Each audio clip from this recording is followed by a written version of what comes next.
because we didn't get to talk about Kansas. I hit stop recording too soon, and all of our listeners didn't get to hear about how wonderful Kansas is.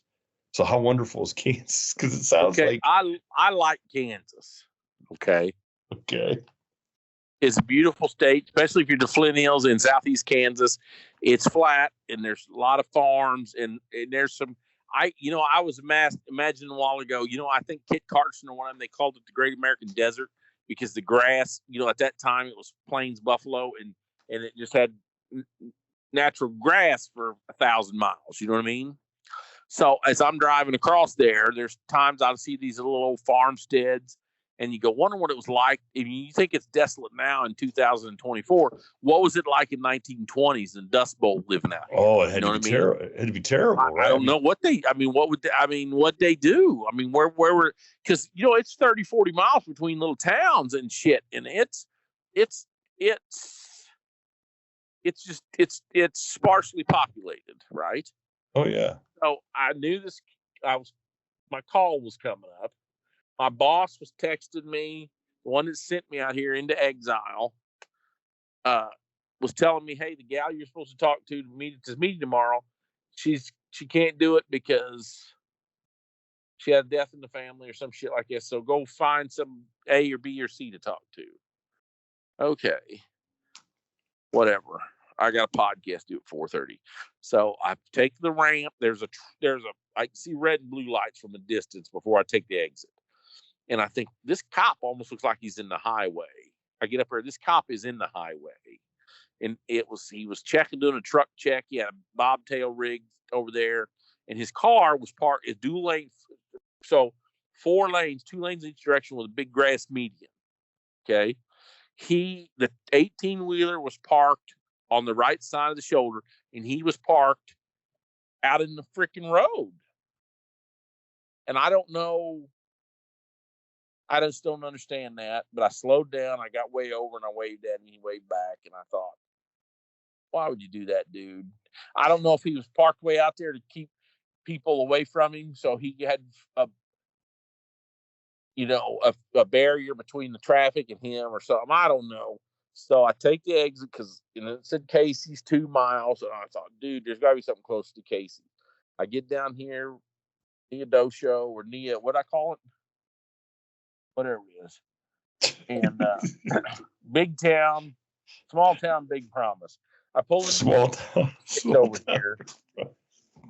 I pull up in middle of 66 over here, and I just kept driving. I went in the exit. I went in the thing, and I read the sign that said something to the effect of,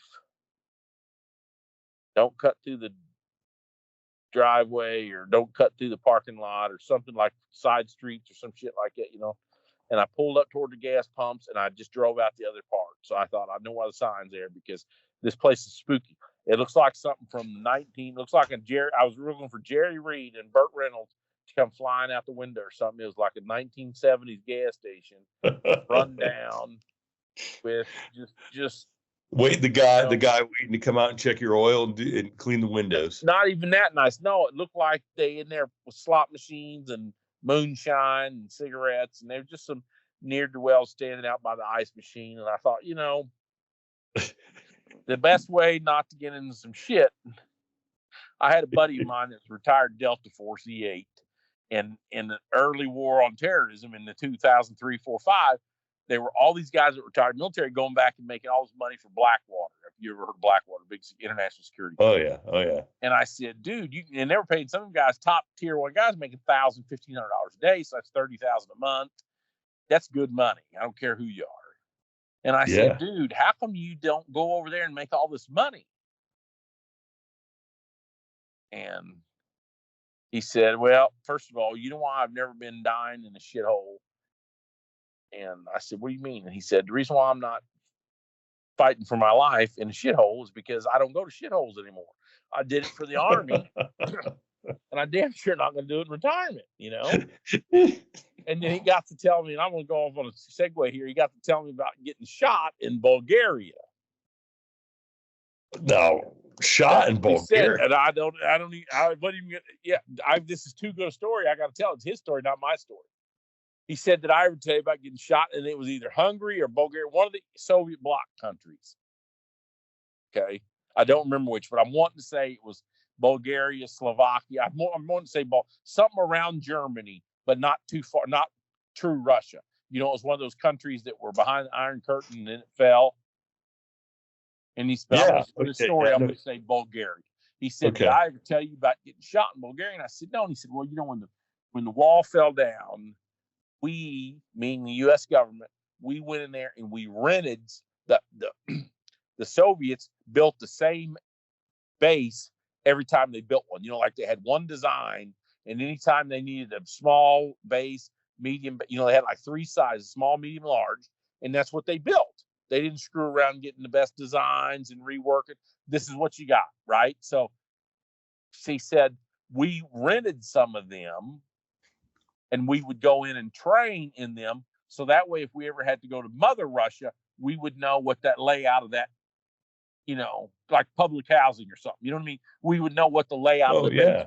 You know what I'm saying? So they would go and So when those countries, when that thing collapsed, those countries pretty well kept all the stuff that was inside their borders. You know, that's why we got these problems with Ukraine now, which is another story. So they essentially went to Bulgaria and said, hey, we'll give you $100,000 a month or whatever if you let us train in that thing, or $100,000 or whatever it was to that a specific amount of money to train in that base a specific amount of time. And these guys said, okay. So he said they flew in from Germany in the helicopters, Blackhawks, and they had this live fire. They camped out there and they had these live fire exercises. Well, another guy shot a frangible rounds are like the ones we used were a powdered copper and something else that's got an adhesive that sticks it together, and if it hits anything harder than itself, it disintegrates. You know, like the safety glasses on your window. You know, when you poke the side glass, it goes into a million pieces. Mm-hmm. These frangible bullets do that. Well, somebody had a round that either skipped off the target or skipped off the wall or something and hit him right in the left, high in the left chest, where he had a flashbang. It hit the flashbang and exploded into his body. Oh, gosh. Okay. And he said, you know, they got combat medics there. They put him on a stretcher. They put him in a Black Hawk, and they fly him into this Russian, or, you know, this whatever town, Bulgarian town, where they've got this hospital. And he said they land this Black Hawk right in the street, you know, right in the front yard of this freaking hospital. And he said nobody bats an eye. You know, them people, they'd been beat down by Soviets for 50 years. And he said they're wheeling him on this stretcher, an army issued, you know, like they got a name for it. I forgot what it was. But, you know, they're carrying like Private Ryan into this freaking hospital. Okay. And he said he looks off and there's people on the side, and they were kind of side-eyeing that Black Hawk, but they didn't want to look at it. They didn't want to make eye contact with these guys, like some bad shit would go down. You know what I mean? Like, this ain't really happening. You know what I mean? I'm not watching this big black helicopter with no markings whatsoever, and this dude getting carried in with these dudes in camo with machine guns, and nobody's got any. They ain't got flags. They ain't got ID. There's nothing identifying them. Nothing. So he said they carry their international driving permit. Nothing. Yeah, they ain't no international flying permit. You know, those SOAR guys go where the hell they want, right? So he said they bring him in there, and it's like something out of the movies. They got these steel gurneys with these big fat tires, wheels that look like they belong on a old red wagon. You know what I mean? Red. You know what I'm talking about? Little red wagon. Yeah. He said they lift him off of that thing and put him on this thing, and the doctor comes out and they have a linguist to talk to him a little bit, and basically, hey, these guys are gonna take care of you. We're gonna check on you in a couple of days, and they leave. And he said they wheel him into a room and they clean it out and they screw around him. And he said he's sitting there looking at it, and the wall has got all these, you know how you're sitting, they got shelves with medical shit in them. And he said it's like glass bottles with corks and pieces of white medical tape and Russian shit written on the bottles. You know what I mean? And the dude's taking something out, like the cork out of a bottle, and dumping it on him. You know what I mean? Like, He don't even know what this stuff is, right? So, or how old it is, how old, huh? or how old it is, or anything. Yeah, you don't know nothing, And he said, they wheeled him in his room. They wake on him a little bit, and they tell him he's gonna be okay. He's gonna go to sleep. And he said he wakes up the next day, and he's in the same room, on the same gurney, on the same sheets, with the same pillow. And there's two of the best looking nurses you've ever seen in your life working on him, asking him if he needs something. And they're American or Bulgarian? They're Bulgarian or Russian or whatever. And then a third one walks in. He said, so that was three of them. And he's thinking, Jesus, I'm hallucinating, whatever. And then the fourth one walked in, and he realized that, like the KGB or the secret police or whatever, they're spies. They're probably not any of them nurses, but they're basically. It's like a James Bond, Where are you from? But he said, I'm looking around that freaking room, and you go to people complain here. Did I get a private room? And that's what he joked. I had a private room except for all these nurses. There's no TV, there's no chair, there's no magazines. You go into the hospital room here, you got some shit. Not there. He said. So about 3 or 4 days later, he hears the helicopter. The people are scurrying around like rats in a dumpster all of a sudden. And then he could start hearing the rotor blades. Black Hawk lands out in the street. Army dudes come in. Where's our boy? There he is right there. Grab him. Wheel him out. Same. So for 4 days, he was in there on the same sheet, same gurney, same everything. Never changed anything. Never shit. They give him an apple and a banana or something to eat, some water. And so what they do for him? Just clean the wound out? Yeah, I guess they clean the wound to make sure he didn't die. I guess. I don't know. But my point was, his theory was, just when you're in don't go to fucking bad places and bad shit won't happen. So when I pulled into Phillips 66 a while ago, it resonates that this is the kind of place bad shit happens. So you didn't want to end up in a steel gurney in the back of some nondescript buxom Bulgarian gal's hospital or whatever. But anyhow, from what I've seen so far in this town, there's Bulgarian nurses be few and far between. Goddamn Kansas sows are everywhere. So I drive down through the main drag, and I think I'm gonna go to Casey's because it's, I'll enter my rewards and number, and it'll be a good experience. And it's like this shuttered up old town from the 40s or whatever. Like I'm looking for Andy and Barney and Otis. Yeah, every little thing is an old antique store or something in the downtown area. And I get down there to Casey's, and it's old ass Casey's.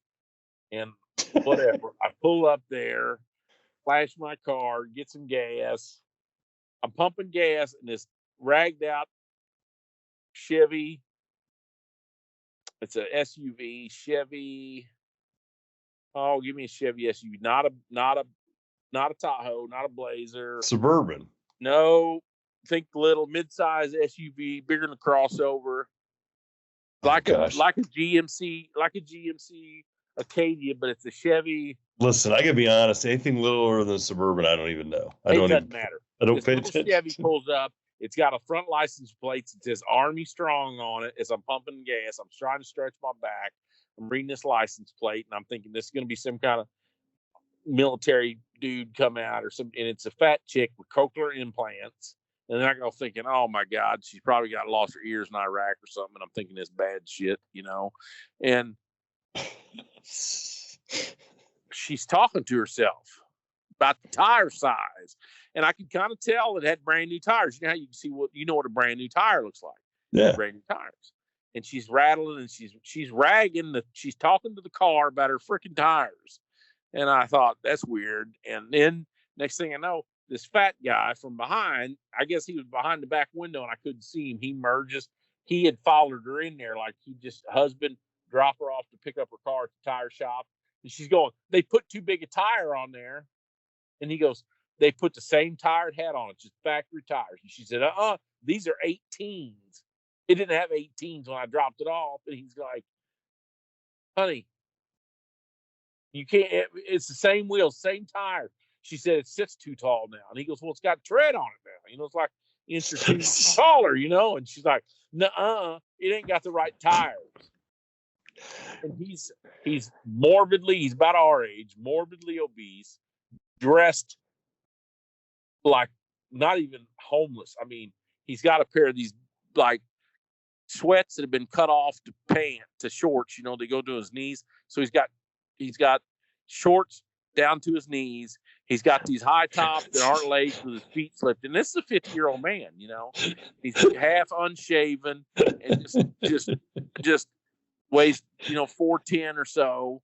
And he's arguing with this crazy cochlear implant gal about her fucking tire size. And I'm like, what?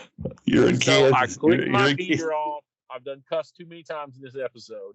I clicked my gas off and I think I got to pee. So, because I got to do this podcast in 6 minutes or whatever. You were texting me and I said, give me a minute.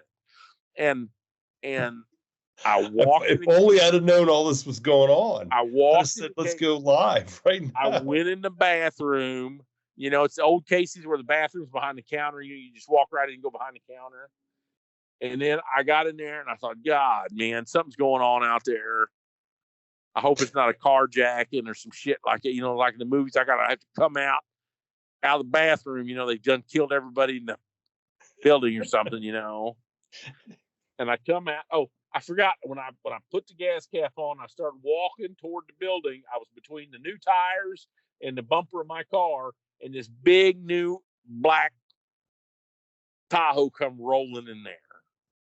Like on purpose, like with purpose, you know what I mean? Like Biden or somebody was riding in it, and they parked sideways, pulled right up to the front. You know, the front's got a little dip in front of the door for handicapped people. That's where she put her front right tire. Oh, and she got out, and I followed her in, and I went to the bathroom, and that's some shit going on. And I thought, well, are they telling her she shouldn't park like that or whatever? And then I get out and I'm thinking, do I want to get some carbonated water? Do I want to get some soda? What am I going to get? I don't want a pizza. I'm going to eat here in a little bit, hopefully something better than Casey's Pizza or whatever. And it's just, the gal that got out of that thing looks like a garden gnome. Okay. And she's dressed. She must be a hairdresser or nail dresser. She had this like black smock on that hung way down between her knees and her waist. You know what I mean? So it was like a smock skirt combination. She's got giant